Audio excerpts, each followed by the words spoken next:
from there.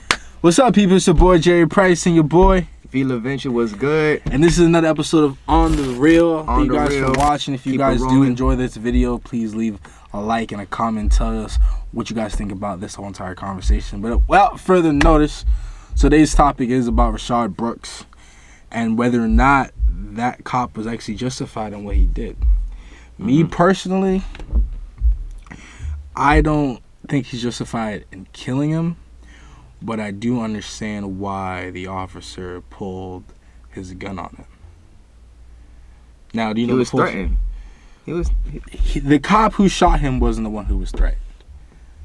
No. He wasn't threatened. Well, she wasn't threatened. No, it was two guys. It was two guys? Yeah. I feel like you didn't watch the full video. I felt like No, it was two white guys. Yeah. All right, so let me give you a rundown of the whole story. Basically. All right, give me a quick rundown. Rayshard in the drive-thru at Wendy's falls asleep. He's tired, probably a little tipsy. This, that, and the third. Right. Somebody in the Wendy's, one of the associates, called the cops saying, "Hey, there's a car in the drive-thru, not moving. This, that, and the third." Right. One cop pulls up. He gets there, calls for backup. The other guy pulls up after he gets the full story about what's going on and why he's not moving, anything like that. Fast forward. Cop tells him, "Hey, do you want to get out the car, do a sobriety test and everything?" Rayshard's just like, "Okay, cool, I'll do it." And he's telling him like, "Oh, I don't have to drive. Let's say drive. I'm like, leave the car here. This, that, and the third."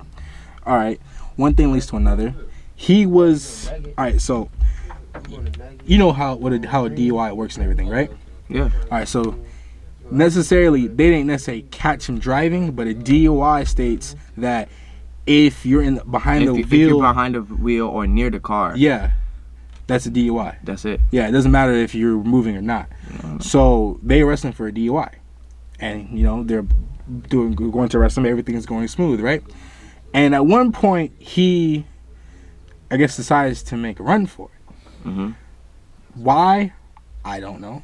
Maybe he realized, he probably had some other things going on, or he thought he can get away.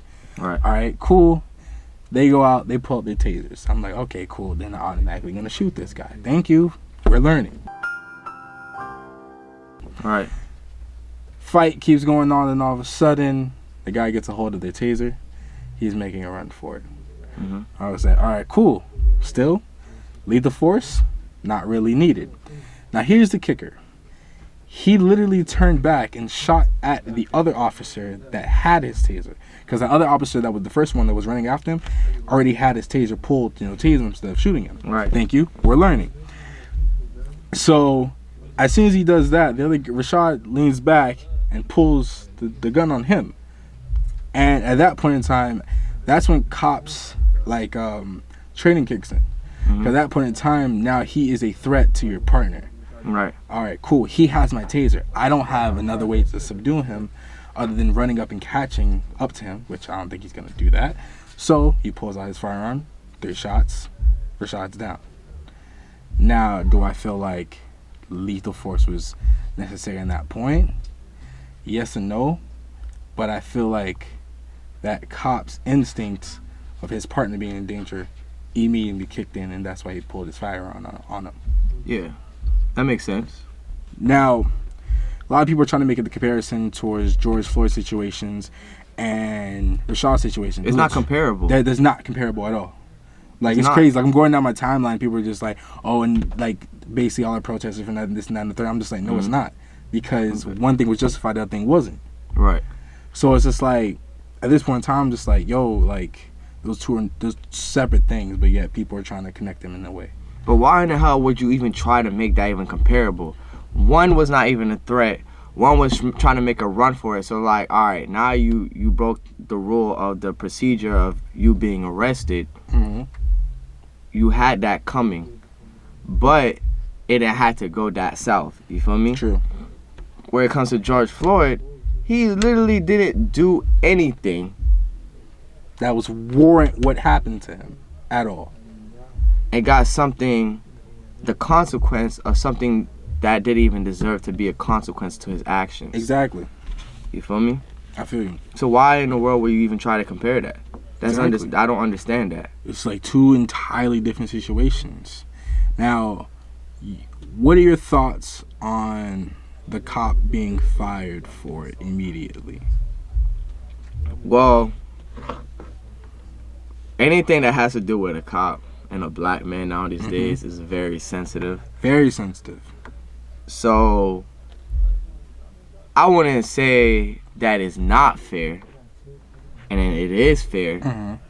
But because today where we are as society in this era, him shooting a black man is automatically gonna look bad because look what everybody's already saying. Yeah, no matter. So of course, in protection of their own department, of course, the lead officer is gonna be like, you're gonna have to be fired because like it doesn't look good at all in our department. Yeah. So we have to let you go. Yeah.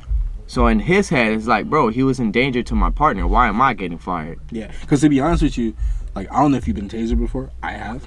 Not by a cop, but like just I've been tasered before. Yo, if somebody tasers you in the back of your neck, close to your nerve, and you're dropping right to the ground unconscious. That's it. I seen a man get tased and not go down though. Yeah. A lot of people, especially when you're inebriated. But that depends on where you get tased at in your body. Right. I don't care how inebriated you are. If you get tased in the back of your neck, you're going down to the ground. It's your nervous system shutting down. But now, as far as his partner being in danger, that aside, that guy running away with that taser could have put somebody else in danger. Now, am I trying to justify the cops' reasoning for that? Not at all, to be honest with you. But I understand why that course of action was taken. Could it be handled a different way? Of course it could. It still could be handled different. You could have let him run, and you could have just let a search happen. True. And not only that, even if he ran, you already got his information. You're putting him arrested. You got his car. At the same time, you got now his tag. he's armed and dangerous. That's the issue. But it's only for coming from the authorities' point of view. He's dangerous if he's dangerous to citizens, but he wasn't even dangerous to other citizens. He was endangering to the cops themselves. But you don't know that until that happens. So they rather not risk it. Yeah, exactly. And that's where I'm saying there's a lot of gray area to why this is justified or not justified in this whole situation. Which I think is just like a lot of people are just being like, oh, the cop was in the wrong the entire time. Oh, Rayshard was in the wrong the entire time. Is a lot of gray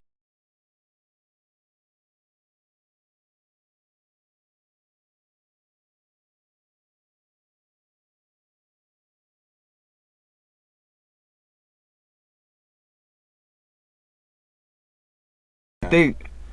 I'm not trying to say but at the same like time, cops should have more tasers and stuff. I'm not any rules of that, but like now that he learned that he should have 2 tasers, one just in case one get robbed off of him. I mean, in some places, cops do carry 2 tasers and 1 firearm, but I know a lot of cops who just have 1 taser and 1 firearm, and that's just how it is. But I mean, unless that cop's Usain Bolt, how did he get the taser robbed from him though? That's what I'm trying to figure out. He was fighting both of them. And then while he's fighting grooming, he literally grabbed it. Like the cop is like trying to taser him on his leg, and the guy grabs his hand. And then while the other guy's trying to like restrain him, he grabs the taser from him, gets over and punches the other one, then takes off. Then he assaulted an officer. Yeah. Now that's his problem. At that point. Yeah. But this is a quick episode. If you guys want to leave your comments below, whether you guys think this was justified or not, definitely leave the comments below. But until then, we'll see you guys later. It's your boy Jerry.Price and V. LaVinci. This is On the Real. And we'll see you guys later.